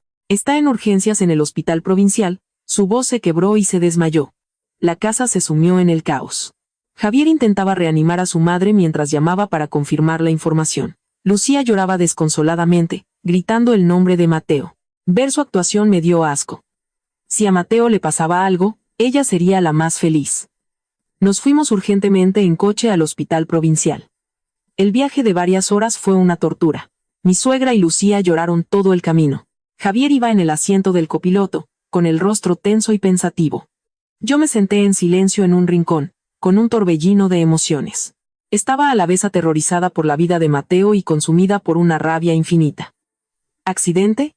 No creía que fuera un accidente fortuito. Ocurrió en el momento justo, coincidiendo demasiado con lo que había oído. Esto tenía que ser obra de Javier. Había actuado. Había llevado a cabo su plan despiadado. Cuando llegamos, Mateo ya estaba fuera de peligro. El médico dijo que tenía 2 costillas rotas, la pierna derecha fracturada y una conmoción cerebral leve. Por suerte, había caído desde una altura no muy grande y había una red de seguridad debajo, lo que le salvó la vida. Al oír que Mateo no había muerto, respiré aliviada. Pero cuando miré de reojo a Javier, vi un destello de decepción en sus ojos. Estaba decepcionado porque su plan había fracasado. Estaba decepcionado porque su hermano seguía vivo. ¿Hasta qué punto puede llegar la crueldad de una persona? Cuando Mateo recuperó la conciencia, contó que estaba trabajando en el andamio cuando, de repente, una de las juntas se rompió, haciendo que toda la estructura se viniera abajo. El equipo de seguridad laboral de la empresa inició una investigación y la conclusión preliminar fue un fallo técnico. Pero yo no lo creía. Decidí que debía descubrir la verdad por mí misma. Al día siguiente, con la excusa de quedarme en el hospital para cuidar de Mateo, dejé que mi suegra, Javier y Lucía volvieran a casa a descansar. Cuando nos quedamos solos, le pregunté con disimulo a Mateo por la furgoneta que usaba para moverse por la obra. Mateo dijo: sigue aparcada en el parking de la empresa. Entonces le dije: tengo un amigo que tiene un taller cerca de allí, quiero pedirle que vaya a revisar la furgoneta por ti, para que cuando te den el alta, tengas el vehículo en perfecto estado. Mateo no sospechó nada y me dio las llaves. Inmediatamente contacté con un taller de confianza que encontré en internet. No pedí una revisión normal. Les dije directamente que sospechaba que alguien había manipulado el sistema de frenos y les pedí que lo revisaran de forma exhaustiva y confidencial. Prometí pagarles generosamente. Esa misma tarde, el dueño del taller me llamó, con un tono muy serio. Señora Sofía, tal como dijo, el sistema de frenos de este vehículo ha sido saboteado de una manera muy sofisticada. El líquido de freno se había fugado casi por completo. Si el conductor no se hubiera dado cuenta a tiempo, bastaría con una pendiente o una frenada brusca para que un accidente mortal fuera inevitable. Mi corazón se detuvo. Así que era cierto. El accidente del andamio fue solo el primer acto. El verdadero plan de Javier era matar a Mateo en un accidente de coche. Quería crear una escena falsa, Un accidente trágico por fallo de los frenos para que nadie sospechara. Lo había calculado todo, pero parece que el destino tenía otros planes. La caída del andamio salvó accidentalmente la vida de Mateo, obligándolo a estar en el hospital e impidiéndole usar ese vehículo mortal. Le pedí al dueño del taller que mantuviera todo en secreto, guardando todas las fotos y videos de los frenos saboteados como prueba. Sabía que este era mi as final en la manga. Esta prueba no solo desenmascaraba a un adúltero, sino a un asesino a sangre fría. Mi lucha ya no tenía vuelta atrás. No solo luchaba por mí, sino por la justicia, por la vida de un inocente. Volví al hospital, miré a Mateo acostado en la cama, con el rostro todavía pálido, y sentí un dolor agudo en el corazón. ¿Qué debía hacer? ¿Cómo decirle esta horrible verdad? ¿Cómo podría un hombre tan honesto como él aceptar que las personas que más quería intentaban matarlo? Sabía que necesitaba ayuda. No podía enfrentarme a todo esto sola. Necesitaba un aliado, alguien con suficiente peso y autoridad en esta familia para ponerse del lado de la justicia. Y esa persona no era otra que mi suegra. Al regresar del hospital, sabiendo la verdad sobre el coche de Mateo, sentí un peso invisible sobre mis hombros. Guardaba un secreto que podía destruir a toda esta familia, pero no podía llevarlo sola. Necesitaba un aliado, y la única persona que podía ayudarme en este momento era mi suegra, Isabel. Era una jugada muy arriesgada. Isabel era la madre de Javier. Podría no creer nunca que el hijo que tanto amaba era un monstruo. Podría pensar que estaba inventando historias, calumniando para dividir a la familia. Pero no tenía otra opción. Creía que, por muy ciega que estuviera, el amor de una madre por sus dos hijos no le permitiría ignorar un complot de asesinato. Decidí no contarlo todo de golpe. Tenía que ser sutil, sembrar lentamente las semillas de la duda en su mente para que ella misma descubriera la verdad. Elegí una noche en la que solo estábamos ella y yo en casa. Javier y Lucía habían ido al hospital a relevarme en el cuidado de Mateo. Preparé una infusión de manzanilla y se la llevé a su habitación. Al verme, suspiró, con el rostro lleno de tristeza. Pobre Mateo, no sé qué mal karma arrastrará para haber sufrido una desgracia así. Yo también estoy muy preocupada por él, mamá. Me senté a su lado, hablando en voz baja. Pero hay algo que no me cuadra. Isabel frunció el ceño. ¿Qué no te cuadra? No lo sé, es solo una intuición, dije, fingiendo dudar. Veo a Javier. Se preocupa por Mateo, pero de una forma extraña. Siempre pregunta a los médicos por su estado, pero no por su salud, sino por cuándo podrá volver a caminar, cuándo podrá volver a conducir. La mirada de Isabel cambió ligeramente. Empezó a pensar, sabía que había dado en el clavo. Continué, como si se me escapara sin querer. Y otra cosa que me pareció extraña.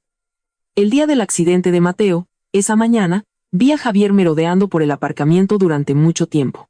Cuando le pregunté, me dijo que estaba revisando el coche de Mateo por él. Pero su actitud era muy rara, como si me ocultara algo. ¿Lo dices en serio? La voz de Isabel tembló un poco. Yo, no estoy segura. Quizás estoy pensando demasiado, me apresuré a decir. No te preocupes, mamá, no te comas la cabeza. Seguro que Javier solo se preocupa por su hermano. Cuanto más intentaba restarle importancia, más pensaba Isabel. Sabía que la semilla de la duda había sido plantada. Ahora solo tenía que esperar a que germinara. En los días siguientes, noté a Isabel mucho más callada. Hablaba menos y empezó a observar a Javier y Lucía con otros ojos. Ya no cuidaba a Lucía ciegamente. A veces la veía mirar fijamente la creciente barriga de Lucía y luego mirar a Javier, con una expresión pensativa. Sabía que estaba atando cabos. Era una mujer con experiencia. Era imposible que no notara las anomalías en la relación de su hijo y su nuera. El punto de inflexión llegó un fin de semana. Mateo había recibido el alta, pero con la pierna todavía escayolada, solo podía estar sentado. Javier propuso llevar a toda la familia al pueblo en coche para celebrar la recuperación de Mateo. Pero Isabel intervino de repente. No hace falta. Dejad el coche. Iremos en autobús, es más seguro. Javier pareció sorprendido. ¿Por qué, mamá? Es más cómodo ir en nuestro coche. He dicho que no, y punto. La voz de Isabel fue cortante, mirando fijamente a Javier. A partir de ahora, nadie toca ese coche de Mateo. Que se quede en el garaje. Cuando se recupere del todo, ya lo conducirá él. Javier se quedó sin palabras. Miró a su madre con una mezcla de sorpresa y miedo. No entendía por qué su madre tenía esa actitud tan extraña. Esa noche, cuando todos se habían ido a dormir, Isabel llamó a la puerta de mi habitación. Era la primera vez que venía a buscarme activamente después de un largo periodo de tensión. Entró, cerró la puerta y se sentó en la cama, mirándome con una expresión increíblemente compleja. Sofía, ¿es verdad lo que me dijiste el otro día? Su voz era ronca. Supe que el momento había llegado. Ya no tenía que ocultarlo. Asentí, las lágrimas comenzaron a brotar. Mamá, lo siento. No quería decírtelo porque temía que no pudiera soportar el shock. Y entonces le conté todo. Desde el frasco de lubricante, el grito en la noche, la farsa de la picadura de araña, hasta el video de la cámara del oso de peluche, el teléfono secreto y, finalmente, la verdad sobre el coche de Mateo. Le mostré todas las pruebas que tenía. El video de Javier y Lucía planeando su conspiración. Las fotos del sistema de freno saboteado. Cada prueba, cada palabra mía, fue como un martillazo para esa pobre mujer.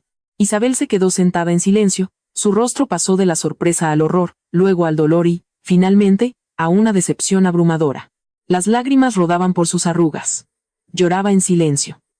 Lloraba por su propia ceguera, por no haber visto la verdadera cara de los hijos que tanto amaba.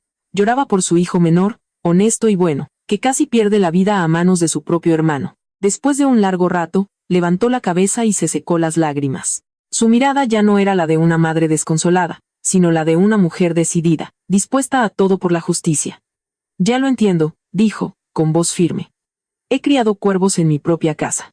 No permitiré que sigan haciendo de las suyas. No te preocupes, estoy de tu lado, del lado de Mateo. Tenemos que hacer que paguen por sus crímenes.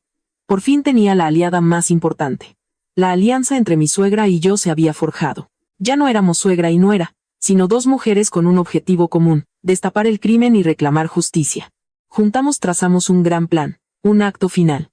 Y el escenario para ese acto sería la próxima fiesta de cumpleaños de Mateo. Estimados oyentes, la historia que están escuchando puede contener detalles recreados, a veces ficticios con la ayuda de la tecnología, pero todo tiene el propósito de entretener y, más importante, de transmitir una profunda lección sobre el poder de la verdad y el coraje para enfrentar el mal. Incluso cuando ese mal proviene de nuestros seres más queridos. Después de aquella noche fatídica, se formó una alianza inesperada pero increíblemente fuerte entre mi suegra y yo. Ya no había distancias ni sospechas entre nosotras, sino comprensión y una determinación compartida. Isabel, de ser una madre algo ciega, se convirtió en una compañera astuta y decidida. Seguía actuando con normalidad delante de Javier y Lucía, cuidando a su nuera embarazada, preguntando por su hijo. Pero detrás de esa fachada había una frialdad y un plan que se estaba llevando a cabo en silencio. La fiesta de cumpleaños de Mateo se fijó como el escenario final para bajar el telón. Mateo aún no sabía nada de la horrible conspiración. Solo pensaba que había tenido un desafortunado accidente. Decidimos mantenerlo en secreto hasta el último momento para evitar que el shock lo llevara a actuar de forma incontrolable. Isabel anunció que organizaría una gran fiesta de cumpleaños para Mateo. Para celebrar su cumpleaños, para celebrar que había superado el accidente y para celebrar la llegada de un nuevo miembro a la familia. Invitó a todos los parientes, amigos de ambas familias. Javier y Lucía no sospecharon nada, de hecho, estaban encantados. Pensaron que era la oportunidad perfecta para proyectar la imagen de una familia feliz y unida ante todo el mundo. No sabían que sería su fiesta de juicio, el lugar donde todos sus pecados saldrían a la luz. Ese día, nuestro chalet estaba espléndidamente decorado. Los invitados llegaron en masa, todos con regalos y buenos deseos. El ambiente era alegre y acogedor. Mateo estaba sentado en una silla de ruedas, con Lucía y su ya prominente barriga a su lado. Su rostro irradiaba felicidad. Javier interpretaba el papel de hermano mayor modelo, saludando a todos los invitados. Mi suegra y yo estábamos ocupadas en la cocina, pero nuestras miradas se cruzaban de vez en cuando, una comunicación silenciosa y llena de significado. La fiesta transcurrió en un ambiente festivo. La gente comía, bebía, charlaba y cantaba. Cuando ya todos estaban un poco alegres, Isabel se levantó y cogió el micrófono, hablando con solemnidad. En primer lugar, en nombre de la familia, quiero agradecer sinceramente la presencia de todos ustedes, señoras y señores, tíos, tías, primos, amigos, que han venido desde lejos para celebrar con nosotros hoy. Todos aplaudieron. Ella continuó. Hoy es un día muy especial. Es el cumpleaños de mi hijo menor, Mateo, y también es un día para celebrar que ha superado felizmente un grave accidente. Y hay una noticia aún mejor. Nuestra familia pronto dará la bienvenida a un nuevo miembro. Miró a Lucía y sonrió. Lucía bajó la cabeza, tímida. Mateo estaba radiante de felicidad. Javier, a su lado, le dio una palmada en la espalda a su hermano, con una sonrisa de orgullo. Estaban interpretando sus papeles a la perfección. Y en este día tan feliz, continuó Isabel, su voz de repente cambió, volviéndose más fría y afilada, tengo un regalo especial para mis hijos y también quiero compartir con todos ustedes algunas historias de familia. Por favor, dirijan su atención a la pantalla. Todos, curiosos, se volvieron hacia el gran proyector que yo había preparado en un rincón. Javier y Lucía también miraron, todavía sonriendo, sin saber la catástrofe que se avecinaba. Yo estaba en un rincón, con el portátil en la mano, mi corazón latía con fuerza. Pulsé play. La pantalla se iluminó. Pero no era un video de felicitación de cumpleaños ni fotos familiares. El primer video era el grabado por la cámara del oso de peluche. Apareció la imagen familiar del salón. Javier y Lucía estaban sentados en el sofá, susurrando. Cada palabra resonó claramente en el silencio sepulcral de la fiesta. En cuanto nazca el niño, en cuanto lleve el apellido de la familia, la mitad de la herencia de mi madre será suya por defecto. Entonces lo tendremos todo. La sala se quedó muda. La música se detuvo. Todos estaban atónitos, sin poder creer lo que oían. Las sonrisas de Javier y Lucía se congelaron. Sus rostros se pusieron blancos como el papel. Mateo, desconcertado, se giró para mirar a su hermano y a su esposa, con los ojos llenos de confusión. ¿Qué es esto? Pero eso fue solo el principio. El siguiente video mostraba imágenes de la cámara de seguridad que mi suegra había instalado en secreto en el garaje. Se veía a Javier acercándose sigilosamente al coche de Mateo la mañana antes del accidente. Estuvo un buen rato manipulando algo debajo del coche, justo donde estaba el sistema de frenos. Un murmullo recorrió la sala. La gente empezó a cuchichear. Isabel cogió el micrófono. Su voz temblaba de ira y dolor. Quizás todavía no entiendan lo que está pasando, ¿verdad? Dejad que os lo aclare. Se giró para mirar directamente a Javier, sus ojos como dos puñales. Javier, hijo mío, ¿tienes algo que decir? Javier balbuceó, temblando de pies a cabeza. Mamá, esto es falso. Es Sofía, lo ha inventado todo para hacerme daño. ¿Inventado? Salí de mi rincón, sosteniendo una carpeta. ¿Y esto también es falso, Javier? Proyecté en la pantalla las fotos del sistema de freno saboteado, con el sello de confirmación del taller. Luego, mostré el resultado de la prueba de ADN que Elena me había enviado esa misma mañana. Damas y caballeros, este es el resultado de la prueba de ADN. El bebé que la señora Lucía lleva en su vientre no es, en absoluto, hijo de su marido, el señor Mateo. Sin embargo, si comparte un vínculo de sangre con el señor Mateo, como su sobrino. Un estruendo sonó. Mateo había perdido la calma y estrelló su copa contra la mesa. Se levantó de un salto, a pesar de su pierna escayolada, y se abalanzó sobre Javier, con los ojos inyectados en sangre como un animal herido. Hermano, ¿por qué me has hecho esto? Agarró a Javier por el cuello de la camisa, gritando. Es mi mujer, es tu cuñada, ¿cómo has podido? Y tú querías matarme. Javier estaba tan aterrorizado que no podía hablar, solo balbuceaba. No es lo que piensas. Lucía se había desplomado en el suelo, llorando y suplicando. Mateo, lo siento. Fue Javier, me obligó, yo no quería. El telón había caído, toda la verdad había sido expuesta de la manera más cruda y dolorosa. La fiesta de cumpleaños se había convertido en un juicio. Los invitados, los parientes, todos estaban horrorizados ante la verdadera cara de esos dos monstruos. La familia feliz que una vez admiraron resultó ser solo una fachada para conspiraciones repugnantes y crímenes atroces. La caótica escena de aquella fatídica fiesta de cumpleaños probablemente dejará una cicatriz imborrable en la mente de todos los presentes. Mateo, en un arrebato de locura por la traición, perdió el control. Se lanzó a golpear a Javier sin piedad. Tuvieron que intervenir varias personas para separarlos. Javier acabó con la cara hinchada y amoratada, acurrucado en el suelo, sin atreverse a defenderse. Lucía lloraba desconsoladamente, clamando su inocencia y culpando de todo a Javier. Pero ya era demasiado tarde. Las pruebas eran abrumadoras, nadie creía ya en sus lágrimas de cocodrilo. Isabel, mi suegra, se quedó allí mirando a sus dos hijos, su rostro envejecido por un dolor insoportable. No dijo una palabra, simplemente se dio la vuelta, entró en su habitación y cerró la puerta de un portazo. El corazón de una madre se había roto por completo. La fiesta terminó en humillación y vergüenza. Los invitados se fueron marchando uno a uno, llevándose consigo los susurros y las miradas de desprecio. La casa, antes espléndida, ahora era un campo de batalla desolado, y una familia estaba rota, imposible de reparar. Al día siguiente, Mateo, con mi ayuda y la de mi hermana Elena, presentó una denuncia ante el juzgado. No solo pidió el divorcio de Lucía, sino que también denunció a Javier por adulterio con un pariente, agresión con lesiones y tentativa de homicidio. Había despertado por completo. El amor y el respeto que sentía por su hermano y su esposa se habían convertido en un odio visceral. No podía perdonar a quienes habían pisoteado los lazos familiares y conspirado para quitarle la vida. El proceso legal fue rápido.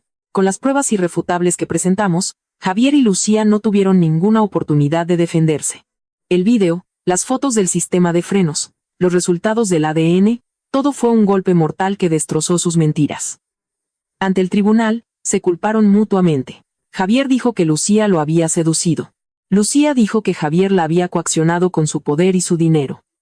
Pero todas esas excusas solo agravaron sus crímenes. Finalmente, el tribunal dictó sentencia. Javier fue condenado a 15 años de prisión por todos los cargos. Una sentencia totalmente merecida por lo que había hecho. Lo perdió todo, su carrera, su honor, su familia y su libertad. A Lucía se le concedió el divorcio sin derecho a ningún bien.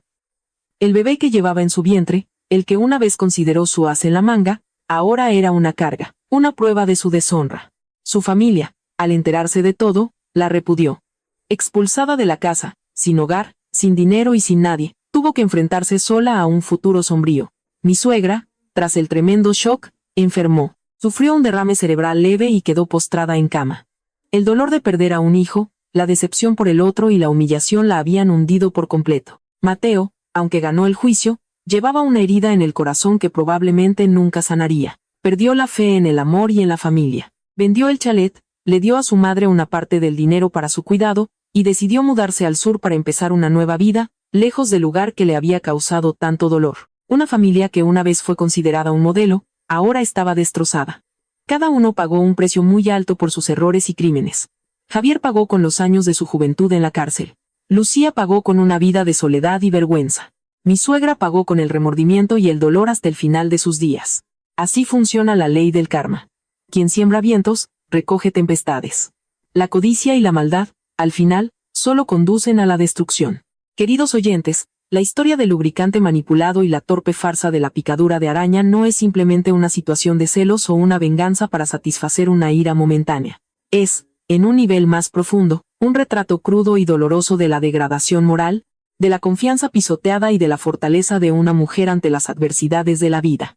Hoy, sentémonos, calmemos nuestros corazones y reflexionemos para extraer lecciones profundas, que nos sirvan de guía en nuestro propio camino para preservar la felicidad y la dignidad. La primera lección, y la más dolorosa que aborda esta historia, es la crueldad de la traición por parte de las personas más cercanas. Se suele decir que el enemigo más peligroso no es el que te enfrenta con un cuchillo, sino el que lo esconde a tu espalda. Sofía tuvo que soportar un doble golpe. La traición de su marido y de su cuñada, otra mujer que compartía su misma condición en la familia, y que resultó ser la tercera en discordia. Esto nos recuerda la importancia de estar alerta en nuestras relaciones. La confianza es valiosa, pero nunca debe entregarse a ciegas. El sexto sentido de una mujer es un don, un arma de autodefensa que la naturaleza nos ha dado. Nunca ignores las señales inusuales, las intuiciones. Porque la indiferencia a veces es el terreno fértil donde florece la mentira.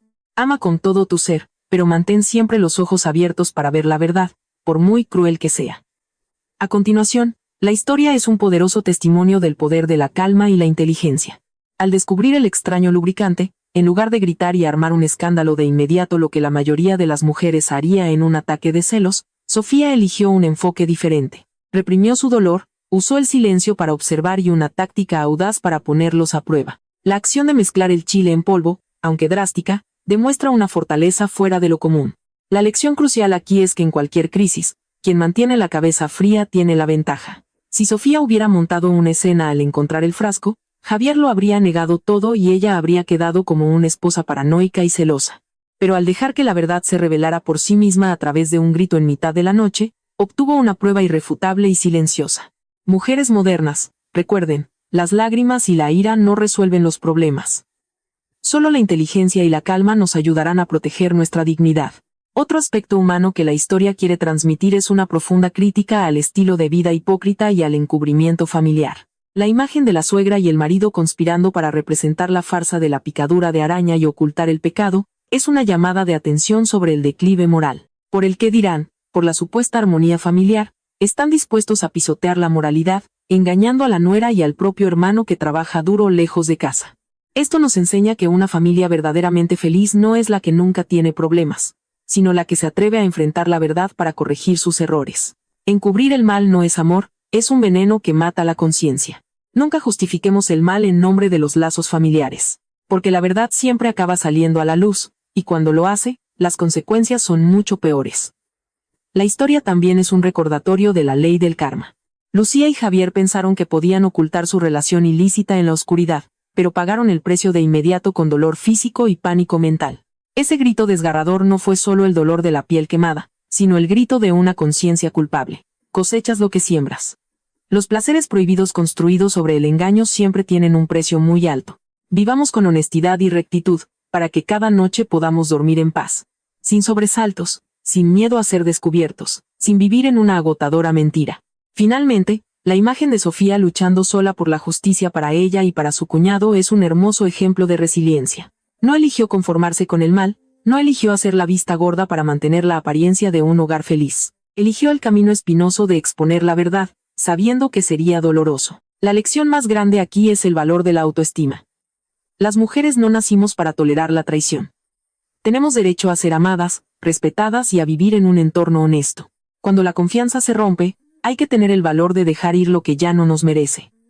El valor de defender lo que es justo. No temas a la soledad. Teme vivir toda una vida junto a hipócritas. Como la persona que ha dado forma a los giros dramáticos y las emociones de esta historia, he reflexionado mucho sobre la delgada línea entre el amor y la traición, entre la compasión y la debilidad. Quería pintar un retrato honesto y crudo de los rincones oscuros del matrimonio, donde la codicia y el deseo pueden convertir a los seres más queridos en extraños aterradores. A través del personaje de Sofía, quería enviar un mensaje poderoso sobre el despertar de la mujer. Nunca dejes que se aprovechen de tu bondad. Usa tu inteligencia para proteger tu dignidad en lugar de recurrir a las lágrimas y la debilidad. Creo que el castigo más adecuado para los traidores no es solo el dolor físico, sino la humillación de ver su máscara de falsa moralidad arrancada bajo la luz de la justicia. Sin embargo, debo dejar muy claro a todos los oyentes que la historia que acaban de escuchar es una obra de ficción, creada por la imaginación del equipo editorial del canal.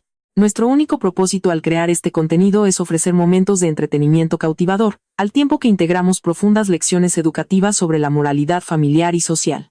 Todos los nombres de personajes, lugares, nombres de empresas o eventos que ocurren en la historia son producto de la ficción artística y la construcción de situaciones. Cualquier similitud o coincidencia con los nombres o circunstancias de personas reales, vivas o fallecidas, es puramente casual y no intencionada por parte del autor.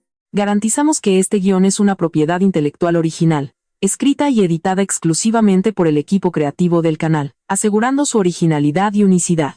Este video no contiene ningún contenido copiado, reutilizado o reciclado ilegalmente de otras fuentes, con el fin de ofrecer la experiencia más novedosa al oyente.